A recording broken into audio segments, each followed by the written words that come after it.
Hello friends. हम लोगों का जो है एक्टिव पैसिव चल रहा था टॉपिक।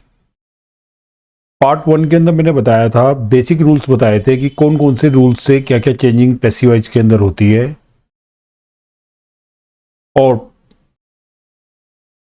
प्रेजेंट इंडेफिनेट भी कवर किया था उसी के अंदर पार्ट वन के अंदर। पार्ट टू के अंदर जो है हम लोगों ने प्रेजेंट के सारे कंप्लीट कर लिए थे। पार्ट थ्री के अंदर हमने पास्ट के सारे कंप्लीट कर लिए थे। पार्ट फोर के अंदर फ्यूचर के सारे कवर कर लिए थे। कई बार ये बोलते हैं कि भाई, कई बच्चे ये बोलते हैं कि हमारे को तो टेंसेस आते हैं, तो हमें एक्टिव पैसिव सीखने की क्या ज़रूरत है। बेसिकली होता क्या है, जब हम अपनी बात किसी को बताते हैं तो जहाँ पर सब्जेक्ट इंपॉर्टेंट नहीं होता, बोलते समय हम बोल देते हैं, लेकिन वहाँ पे सब्जेक्ट इंपॉर्टेंट नहीं है तो ऑटोमेटिकली पैसिवाइज में बोला जाता है। अगर आपका टेंस में कमांड है और आपने पैसिवाइज नहीं कर रखा तो आप अपनी बात जो है एक्सप्रेस कर ही नहीं पाओगे। जैसे चोर को पकड़ लिया गया, तो चोर को पकड़ लेना ज्यादा इंपॉर्टेंट था, तो इससे फर्क नहीं पड़ता कि चोर को किसने पकड़ा। तो द थीफ वॉज कॉट। आप करते क्या हो, मिस्टेक क्या करते हो, द थीफ कॉट कर देते हो टेंस के अकॉर्डिंग। तो चोर ने किसी को और को थोड़ी पकड़ा है, जो एक्शन रिसीव जो हो रहा है वो थीफ पे हो रहा है। तो रिसीवर जहां पे होता है वहां पे पैसिवाइज होता है। जैसे द थीफ वॉज कॉट, चोर को पकड़ लिया गया, तो अपने आप में कंप्लीट सेंटेंस है। यहां पे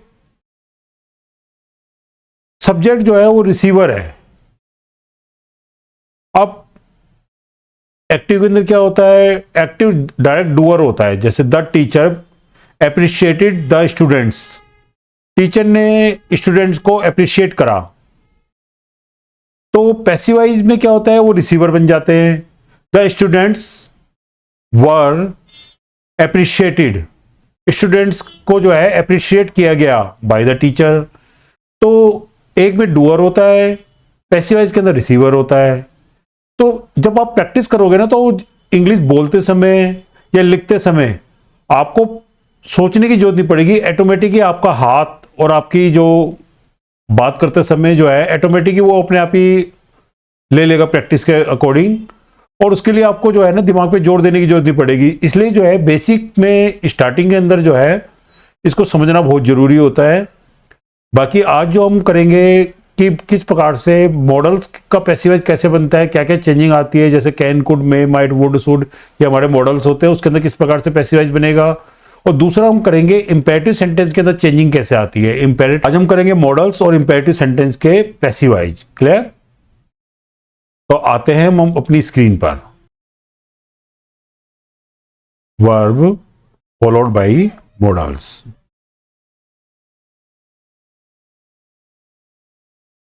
verbs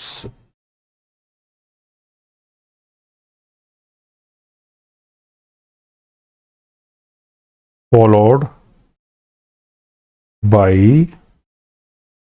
modals। ठीक है, मॉडल्स के बाद जो वर्ब आती है उसके अंदर क्या चेंजिंग होती है। सबसे पहले आपको ये जानना जरूरी है, मैंने अभी तक कराया नहीं है, कि मॉडल्स होते कौन कौन से हैं। तो मॉडल जो होते हैं can, could, may, might, would, should, etcetera. यानी इस पर ये मॉडल्स होते हैं, आपको जो है पता चल जाएगा। तो होता क्या है इसके अंदर, किस प्रकार से चेंजिंग करते हैं वो मैं आपको बता देता हूं। जैसे ये एक्टिव है और एक तरफ पैसिव।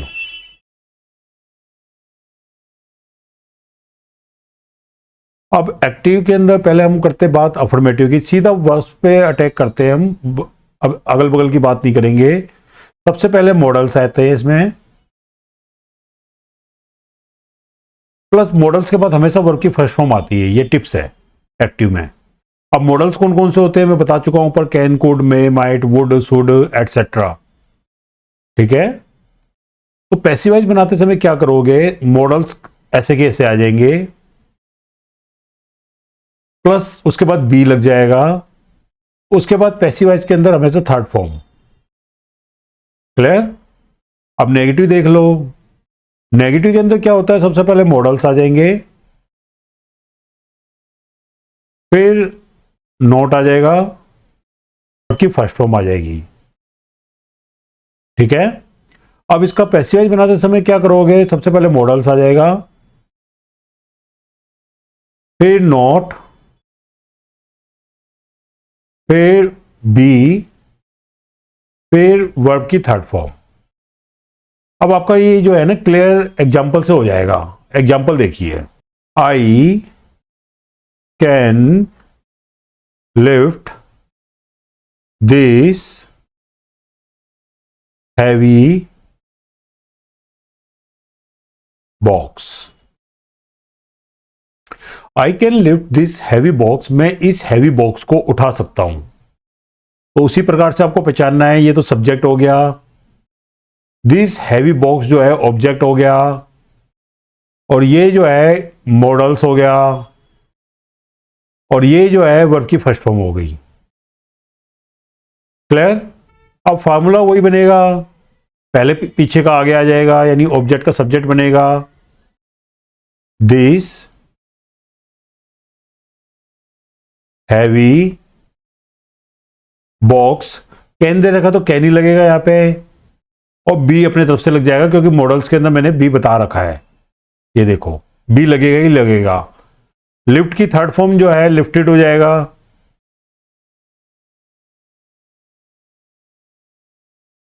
और आई का मी बनेगा, टेबल के अंदर देख लेना, मैंने टेबल करा दी है, by me. This heavy box can be lifted by me, ये हैवी बॉक्स जो है कैन बी लिफ्टेड, उठाया जा सकता है बाई मी, मेरे द्वारा। क्लियर? नेगेटिव सेंटेंस का क्या बनेगा, we could not buy a costly car.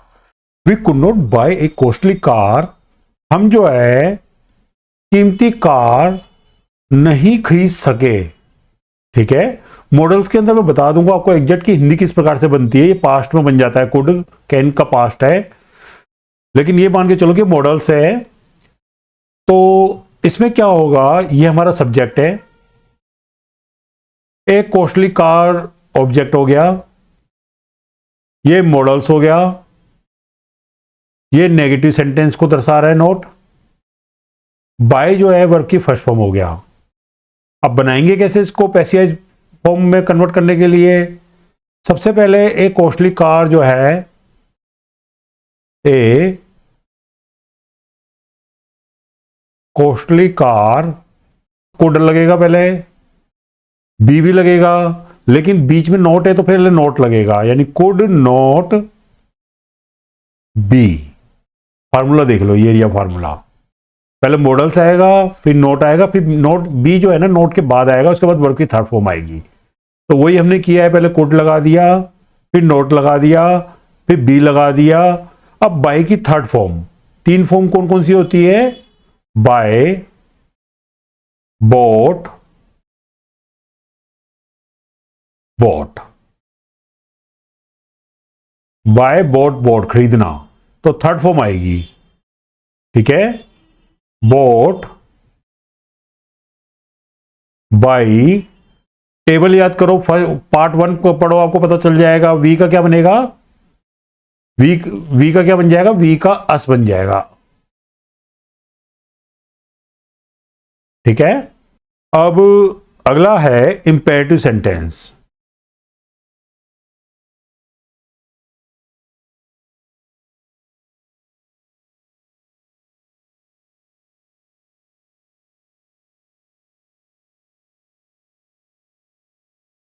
चल हमारा एक्टिव पैसिव रहा है, ध्यान रखना इंपेरेटिव सेंटेंस में मत अटक जाना।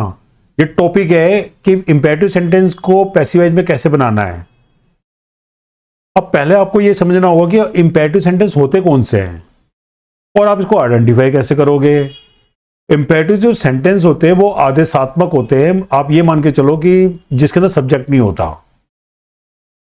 जिसमें आदेश दिया जाता है, इसमें सब्जेक्ट नहीं होता। जैसे stand up on the bench, bench पे खड़े हो जाओ, सिट डाउन, बैठ जाओ, bring a 1 glass of water, 1 glass पानी लेके आओ।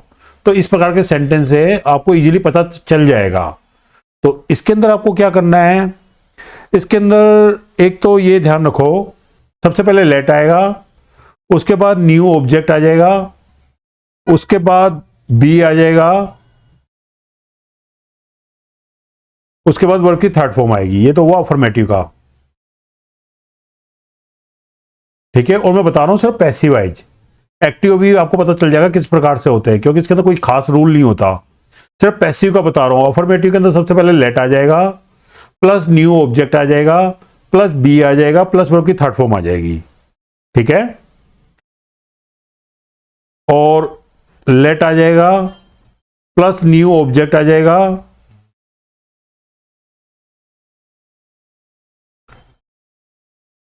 फिर नोट बी आ जाएगा, फिर वर्ब की थर्ड फॉर्म आ जाएगी, ठीक है। और पैसिवाइज बनाते समय ये एक अंडरस्टूड रूल है कि हमें ये वर्ड यूज करने होते हैं। ये भी देख लो, आपको पैसिवाइज बनाते समय क्या करना है। यू आर रिक्वेस्टेड,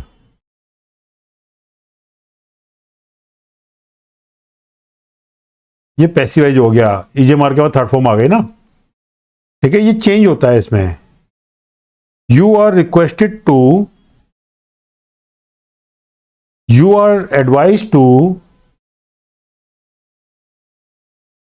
सेंटेंस के मूड से पता चलेगा कि एडवाइस है या रिक्वेस्टेड है। You are order to, you are ordered to. तो ये पैसिवाइज को शो करते हैं। You are requested to, you are advise to, you are order to. दूसरा टिप्स क्या है, प्लीज और काइंडली। ये रिक्वेस्ट को शो करते हैं, प्लीज, काइंडली। ये एक्टिव के अंदर आते हैं, एक्टिव के अंदर आते हैं, ध्यान रखना। इसको हटा दोगे पैसिवाइज बनाते समय, इसको हटा दोगे, इसको हटा दोगे। अब ये जो पॉइंट है ये आपका एग्जांपल से ही क्लियर होगा। मैं एग्जांपल समझा देता हूं आपको। क्लोज द डोर, एक्टिव है, ये दरवाजा बंद कर दो।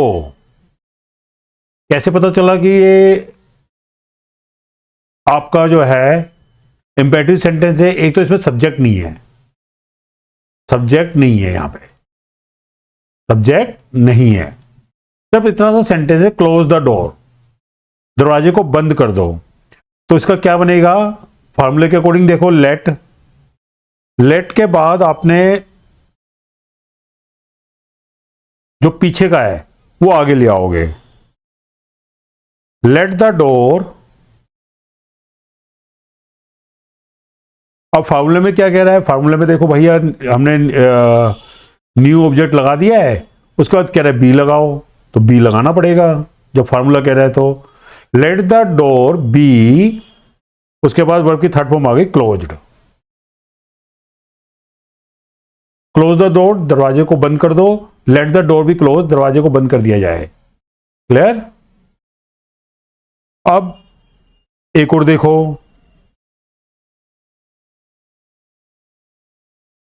Do not oppress, do not oppress the poor, do not oppress the poor, गरीबों को मत दबाओ। तो हमारा है do not oppress the poor, गरीबों को मत दबाओ। तो यहां पे नेगेटिव वाला आएगा, ध्यान रखना। तो सबसे पहले क्या लग जाएगा, लेट द पुअर, नया ऑब्जेक्ट आ गया, फिर नॉट बी ऑप्रेस, ठीक है, let the poor not be oppress, गरीबों को नहीं दबाया जाना चाहिए। क्लियर है? अब और देख लो प्लीज, ये भी इंपेरेटिव सेंटेंस है। Please sign this letter, please sign this letter, इस लेटर को साइन कर दो। क्लियर है? तो प्लीज लग गया तो इससे ये पता चल रहा है कि ये जो है रिक्वेस्ट वाला है, क्योंकि प्लीज आ गया। तो सबसे पहले तो ये ध्यान रखना है, इसको हटाना है। और जब प्लीज दिया होगा तो नेचुरल रिक्वेस्ट हो रहा है, तो you are requested, you are requested, तुम्हारे से प्रार्थना की जाती है टू साइन दिस लेटर। ठीक है, प्लीज साइन दिस लेटर, ये एक्टिव है, तो इसका पैसिव केस क्या बनेगा? पैसिव बन जाएगा इसका यू आर रिक्वेस्टेड, आपसे प्रार्थना की जाती है, क्योंकि ये पैसिवाइज फॉर्म है। प्लीज को हटा के यू आर रिक्वेस्टेड कर दिया, टू साइन दिस लेटर, इस लेटर को साइन करो, you are requested to sign this letter. Clear? तो इसी प्रकार से जो है ये सेंटेंस बनते हैं इंपेरेटिव सेंटेंस के। आप इसकी प्रैक्टिस कर लेना। Thank you very much. If you found this video helpful, make sure to like, share and subscribe, and don't forget to hit the bell icon so you never miss the updates. So see you in the next video.